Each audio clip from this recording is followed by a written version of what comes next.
Swagmaster 69 here. I'm Swagmaster 22.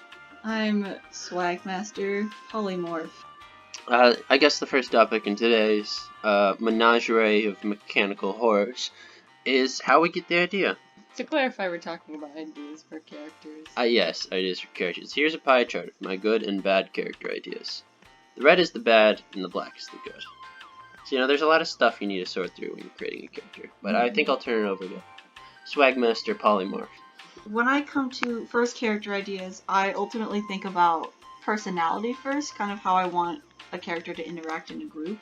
So, as an example, I recently made a character whose entire purpose is that they are secretly a villain, but throughout the entirety of the arc, they're just so manipulative that you have no clue. From there, I start to think about, well, why are they a villain? How do they interact with people? How would they manipulate people? And then it starts to form into a character in my mind. How about you, Swagmaster 22? I think when it comes to D&D characters, because I also have a separate process for just making up characters in general, and I feel like my D&D process is very different. Mm-hmm. I want to try to play a character that I've never played before. So I kind of just look at what I have made, what I haven't made, have I made this race? Have I ever tried this class? Have I ever made an old character? Have I ever made a character who's really angry? Have I ever made a character who's really shy? So I always try to do something different. Like, I want to be a magical girl. And then I'm like, okay, well, magical girl in D&D, what would that be? It's also probably really important to think about talking with the DM and figuring out what the world is like so that you can integrate a little bit better. How about you, Swagmaster 69? The way I approach character building, I think it's more like Swagmaster 22 and Swagmaster Polymorph. I like abilities. I like being able to go, hey, zap zippity zow, I can do this. And so when I try to think of characters, I always think of first, like, what do I want their cool quirk to be? I like all characters to have a cool quirk. So, for example, the first character I ever made was Bob the Slime. His cool thing was he was an ooze, and he was just kind of blurvily, and he could form himself into people, and he could do all sorts of cool deceptions. He could fit through small cracks, and I was like, hey, that's cool.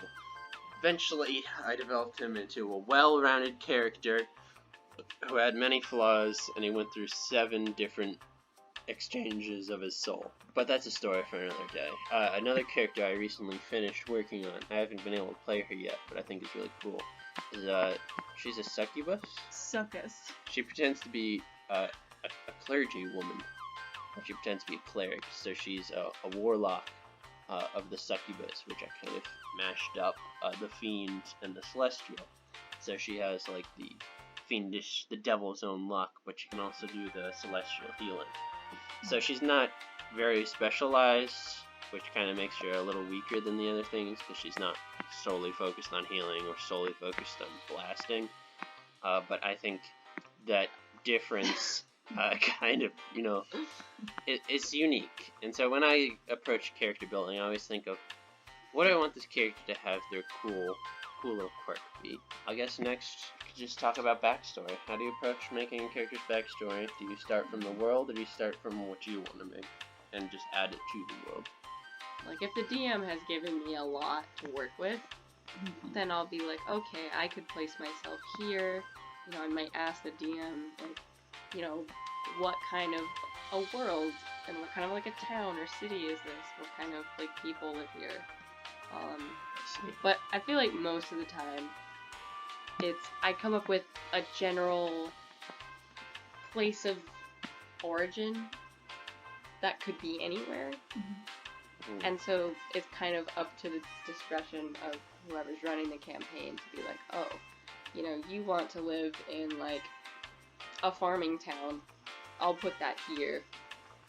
But usually I find that most characters leave their place of origin, but it still probably affects them some way. And also I feel like you can do like, have like backstory quirks where like, like points in their life, for instance, maybe they went to jail at some point in their life and they did something wrong, or like they had some kind of encounter in their life I personally, when I approach a backstory, I've kind of realized this when I was like looking back at some of my really old characters. They all had either very strong and very common like theme for their backstories, or they were like purposefully made to be polar opposites of what you would expect, if that makes sense. You want to be anti-tropey, kind of in making them? I mean, kind of. Sometimes people limit their backstory based on what they choose as a class. I feel like that's Yes. very common Yeah. for especially new players. You know, The paladin always has to be good. the rogues always have to be bad. The bard always has to be lustful. Yeah. The rogue always has a tragic backstory. Like, no matter what. In fact, every backstory has some sort of tragic element to I them. Like, personally extreme. really enjoy making characters that have just like they've had a good life so far, and you know maybe their reason for adventuring is Normal. they just want to adventure because they're curious about things. Or I had a character once who literally he was just bored with his day job. He was like a farmer, and he was like, maybe farming isn't for me. Shall we discuss selection of classes, perhaps? Yes. I love mechanics. I love the way that all the classes play differently in D&D, that they're all kind of still balanced. I would love to see more intelligence casters, but I understand that all of the subclasses that turn into casters are based off of intelligence, but still not many people like play those. But I just feel like all the D&D classes, except maybe for Barbarian, because most of the fighter subclasses are OP, serve their purpose well. So if you figure out what you want the backstory to be, what you want the race to be, and how you kind of want to build the character, selecting classes is easy. Although sometimes I think that like if you don't know what direction you want to go in, you can start with a class and build out. Yeah. You know, be careful that might lead you to a very cliche character, but you know, it might just be a good place to start. I think that new players especially could benefit from just starting with a class that sounds interesting to them. My favorite class would probably be the newest Unearthed Common. This might date this video a little bit, but they made this kind of runecastery fighter subclass called Rune Knight, and it basically just shoves a ton of utility into fighter. In a way that's kind of broken. It kind of needs some balance because it's just so diverse, and so many of its abilities do what other classes only specialize in. But I like the flavor of that. I like classes that give you options and expand upon it, even if it's only like limitations that are like single use per day. Which is interesting. I think that there are some classes where the subclasses give you so many different ways you could take it. I think that cleric can be anything you want it to be. Yes. Pretty much. Oh, the clerics. Clerics and sorcerer are like the two classes that, depending on the subclass you pick, completely change the way you play the character. Like, rogues will always be rogues. They can always dodge, and they can always do that. Fighter is always going to punch things. But depending on what you pick for your cleric, the whole focus of, like, how you story-wise play your character changes. And the same with sorcerer to some extent, because it changes how you use your magic and how, like, most of your base abilities. Which is good in some respects, but I feel like wizards could, if they had standardized that, like, the base class just kind of does, like, the general framework, and the subclasses is really where you get the meat of potatoes, and have that be for all classes, I feel like it would be better instead of, like, druid. My least favorite class is probably druid, solely because wild shape is baked into the class. If they didn't bake it in the class, and it was just like a nature-based caster, and just had one of the subclasses be like nature shifting, I would be like much more open to it. But because like all druids have to shape, I feel like it restricts the way you can play a druid. That's my 2 cents on druids. I guess my next question is just, what's everybody's favorite class? You said wizard. Yes. I I know the classes that I don't like.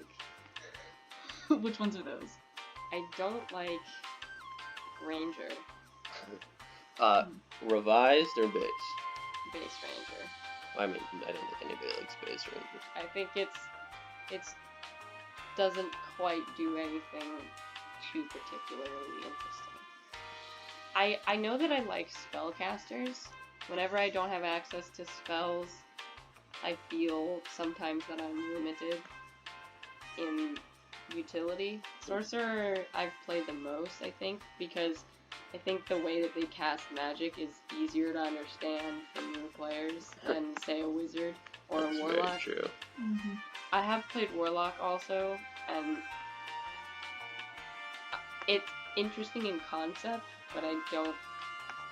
I think it needs to be expanded upon a little bit. Really? I don't know. I feel like sometimes the way, like, again, like, I think ease of understanding how the class works is a big wall for me still. Mm.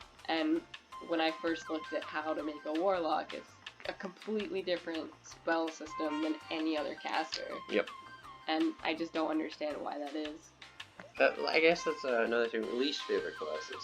Guys, I know it's hard to pick a class. Barbarian. Barbarian for you? I feel like Ranger. I have to say Ranger. Ranger. You said you don't like druids, right? Yeah, I hate druid. I just like reading cool new subclasses and how it like shifts the paradigm of how the class is played. Like Yeah. Battle Master Fighter. Oh, suddenly I have this whole new mechanic with the superiority dice that is a resource that I now have to expend. Now I have to think about tactics. I have to think about my allies. That's a whole new way to play fighter, as opposed to brute fighter, where it's I run up there, I punch, I jump in front of my allies, I protect everybody. That's how I play it. Or then Eldritch Knight. Ooh, now I'm kind of a spellboard. That's what I like about subclasses, how it's so versatile. And the base fighter is just, you can attack better. Now use your subclass and really get some flavor. Just like, oh, all druids have to be animals. It's painful. It's painful. Like, Circle of the Spores is like such cool lore. Like, oh wow, you got fungus. But then it's like, You still wild shape. you still have to change. Yeah. Also, Right. like, it would be cooler if there were more scaling options to shape into. Yes. You basically have to pick Circle of the Moon if you want to get better scaling. Which is Yeah. very interesting. Discuss why you hate barbarians Oh. more. Oh, I mean, every time I've ever seen or heard anyone play barbarian, it is just like an 8 intelligence barbarian with super strength. They're illiterate, and they have like no character, anything. Like it's a very easy initial class, fighter and barbarian, just because they're not magic based. But anyone who plays a general fighter are generally like first time players, and those are the people who make very 2D characters. And so maybe it's just like I associate first time player characters with blandness, if that makes sense, which might be kind of biased and rude. No, But yeah, I mean, it's true.